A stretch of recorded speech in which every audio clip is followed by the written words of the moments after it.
they're starting you out with rational expressions. So your first question really should be, what is a rational expression? So a rational expression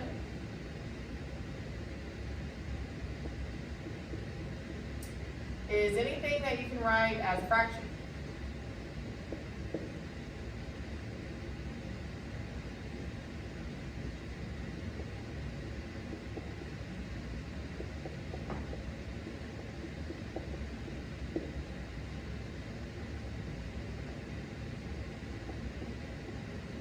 Okay, now what's going to happen with you guys is you guys are going to be getting stuff that contains variables, okay?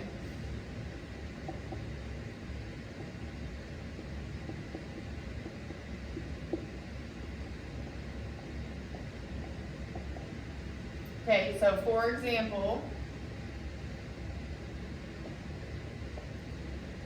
this would be a rational expression where we have a fraction, and then we also have this variable.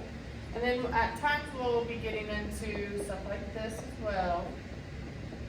Again, a fraction with variables. So these are rational expressions. Now, the first part of your unit there is you guys will be what's called evaluating.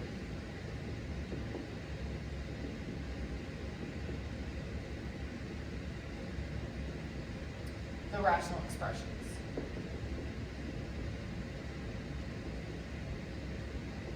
Okay, so what they're going to do is they're going to give you a rational expression. So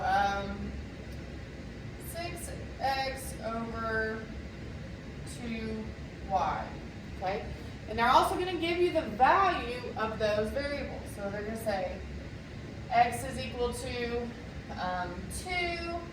and then y is equal to -1. And what they want you to do is plug those in to the variables that they're talking about. So then we would do 6 times 2 and 2 times -1. That'd be 12 over -2, which gives you -6. Okay?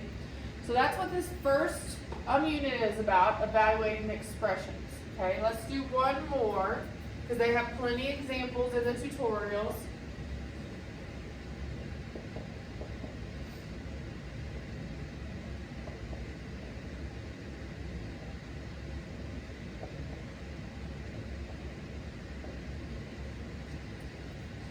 Okay, so here we have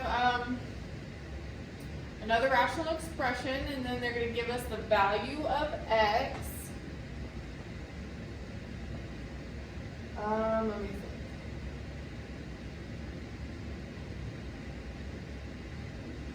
So we'll try 3. Okay, and we're going to see what it gives us. So everywhere there's an x, we're going to put in a 3. So in this case, x is in 2 places, so 3 is going to go into both of those x's. And now we're going to evaluate. So what's 2 times 3? That's 6.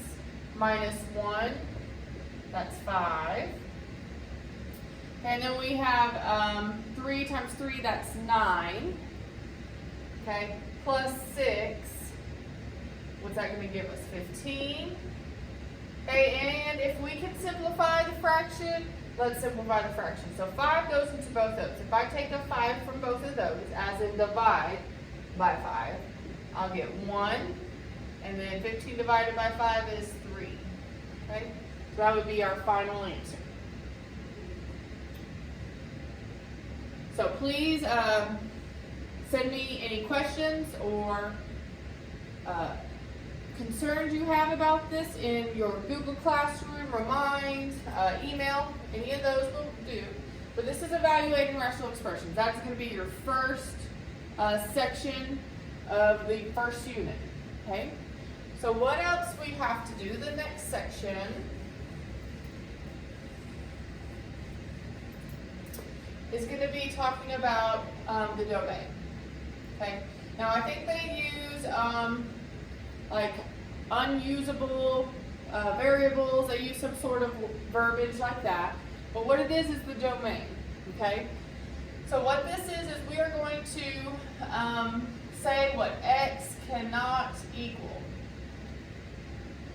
And the only thing that a variable can equal, x and m, cannot equal when it comes to a fraction is the only thing a fraction cannot have is the divided by 0, okay?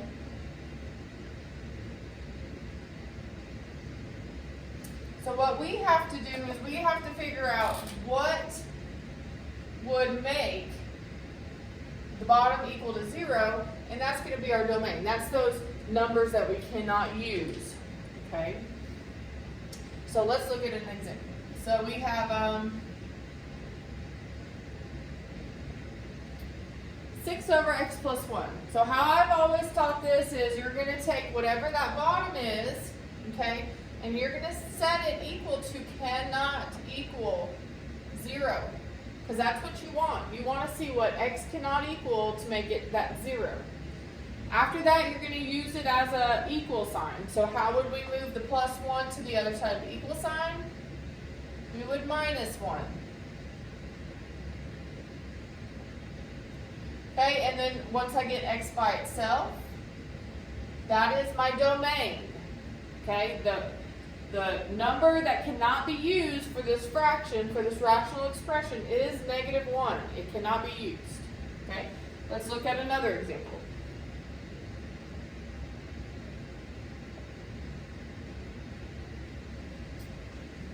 Okay, 7 over 5n. Okay, this works the exact same way. I'm going to take the bottom, whatever the bottom is. The top can be 0, so it doesn't matter what's happening on top, just the bottom. So we're going to say 5n cannot equal 0. Now I'm going to get n by itself, so that's 5 times, so I have to divide by 5 to get rid of it. So 0 divided by 5 is just 0. So the number that cannot be used for n in that expression is 0. You can never use 0 because it would make this divided by 0, which cannot happen with fractions. All right, let's do one more.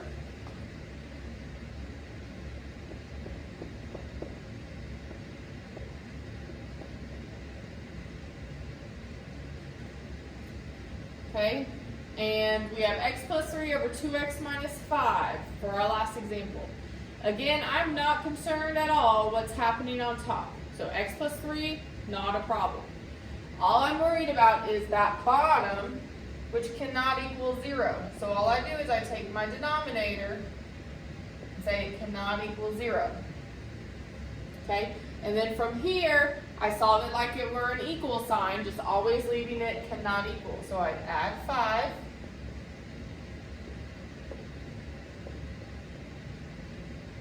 Okay, and then I still need x by itself, so I would divide by 2.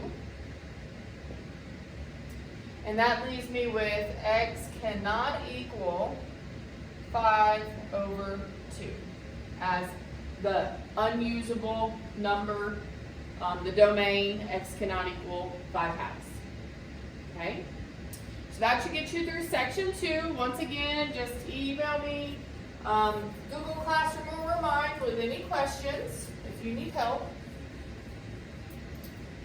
And for section 3, that's the last thing I'll cover on this video. And what that is just simplifying a polynomial.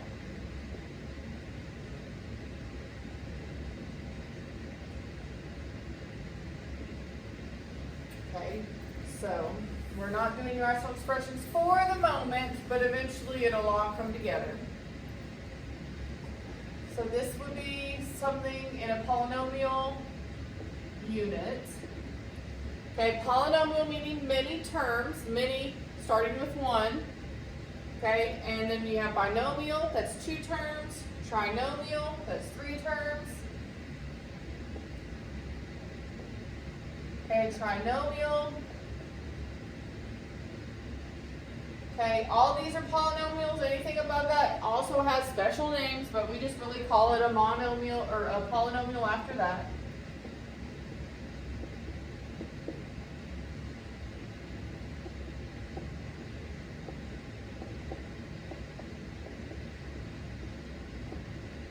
Okay, a little vocabulary. We have our number in front of the variable is called a coefficient.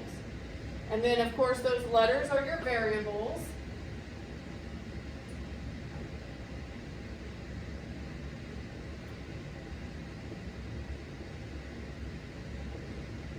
And then also things are always done in what's called standard form. That's highest exponent to lowest exponent. So see how it starts with the 2, exponent of 2, 1, and then nothing. That's standard form. So that's how you're going to see all this done through Admentum. Okay? So simplifying a polynomial. So you guys pretty much know this is combining like terms.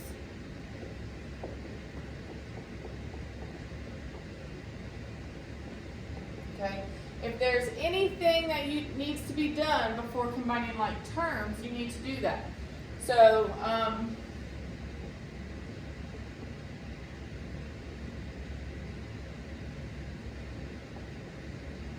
remember your order of operations here: parentheses, exponents, multiply, divide from left to right, add, subtract, left to right. So those can be either way. It's just whichever comes first, left to right. Okay, so let's start just with a simple one.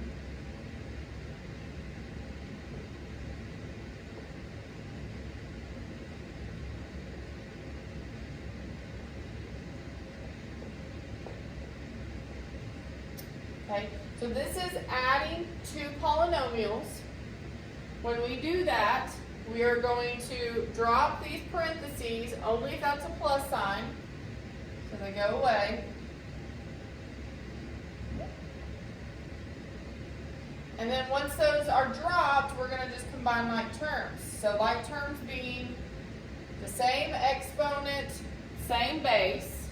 So this is a base of x. They both have x. They both have an exponent of 1. So I'm going to take 5 and 4 and put it together to make 9 x's. The exponent does not change. All you're doing is combining them. Okay, and then here we have the same thing, just a constant. Plus 2 minus 1, that makes plus 1. Okay, that's adding.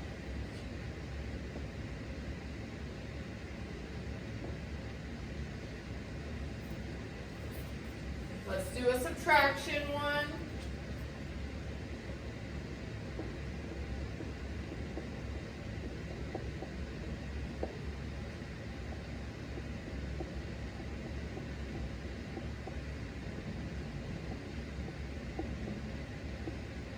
Subtraction.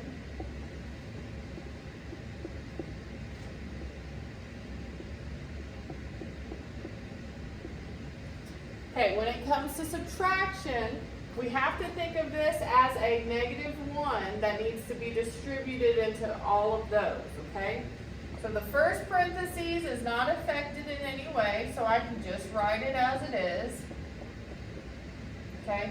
But the next one is going to be affected by this minus sign, so we're going to change that sign to a negative, that negative sign into a positive, and then that positive 7 into a negative 7. Okay? Once that has all been distributed out, then I can combine like terms through here. So they're all x's, but I have to do the same exponent. So this is an exponent of 2, and that's an exponent of 2. So 3 minus 2 is 1x squared. Okay, I like to get rid of them when I'm done, so I know I don't need to use them. Next is x to the first power. So that's both of these. So that's 4 plus 6. That's 10x. Okay, I'm done using that. And last, we have our constants here. So -5 minus 7, that would be -12. Notice I have highest exponent to lowest exponent. That's our standard form. And also this 1 is not necessary, so I can take it away. And that would be your answer. Okay, and let's do some multiplying. Now the word for multiplying in this is going to be distributing.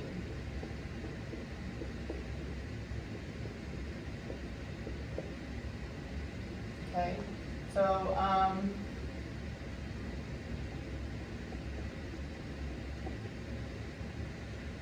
here's an example of multiplying. So we have 2x being multiplied into this trinomial. Now remember, when you multiply, numbers multiply, but exponents add. So as I multiply this, there's an invisible 1, so that's 2 times 1 is just 2. And then this has an invisible 1, so I've got to add those. So that's 1 plus 2, that's 3. And then I'm done with that one. And then I move on to the next. So that's 2x to the first power times 3x to the also first power. So that's 2 times 3 makes positive 6. And then that's 1 plus 1 makes x squared. So multiply numbers, add exponents. Now last term, 2x to the first power times negative 8. So 2 times negative 8 is negative 16. Now the x's, there's not another x to combine, so it's just x to the first power. And again, that is not necessary, so this would be our answer. Okay, so what your unit did is combine all of this together. Okay, so let me do an example like what's going to be on your Edmentum.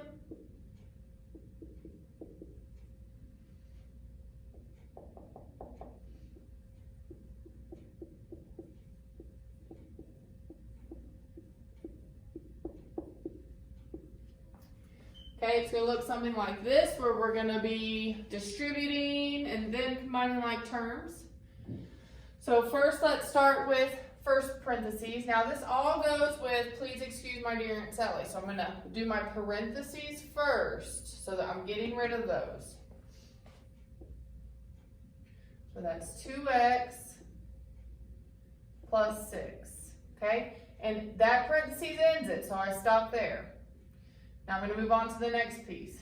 Plus, and this goes 4 times 2x, so that's 8x. And then 4 times negative 6 is negative 24. Okay, once you have it all out, no parentheses, nothing else needs to be done, no other operations, that's when we're going to be doing our adding and subtracting here. Okay, highest exponent to lowest. So all I have is x to the first power. So 2x plus 8x is 10x. And 6 minus 24 is negative 18. Okay? And that's like an example on your Edmentum. So as you go through the tutorials and the practice, please feel free to, again, contact me. Edmentum, I think you can do it through Edmentum, Google Classroom, Remind, or an email.